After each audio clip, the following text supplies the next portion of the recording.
maalinta qiyaamaha ruuxa aniga iigu habboonaasho badan oo iigu dhow xagga majliska shafaacadayda iigu dhow waa ruuxa ugu salliga badan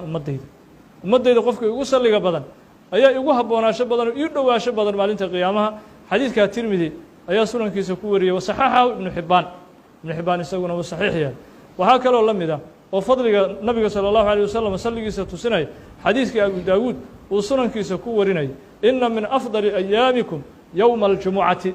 maalmihiina waxaa ugu fadli badan maalinta jumcaha ayuu yihi rasuulku salى الlahu عalيه wasalam faأkiruu calaya min الsalaati fiihi maalintaa jimcaha salligayga si gaara u badiya ayuu rasuulku salى الlahu عalيه wasalam faina salaatakum macruudaة calaya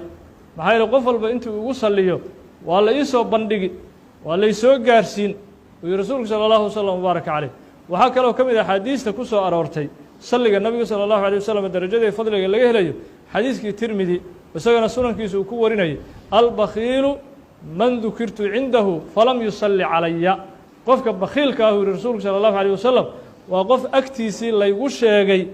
oo haddana aan igu sallin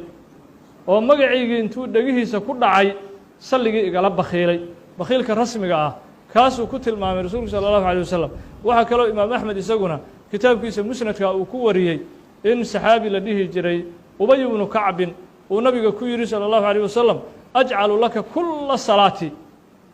salligaygo dhan adigaan kuu yeeliyo mar walba salligaaga un baan badin inuu yidhi ubay bnu kacbin rasuulkuna faa'iidada salliga la badinayo uu saxaabigaa u sheegay uu nabigu ku yidhi salى الlahu عalيه wasalam idan tukfaa hamak wayukfaru denbuka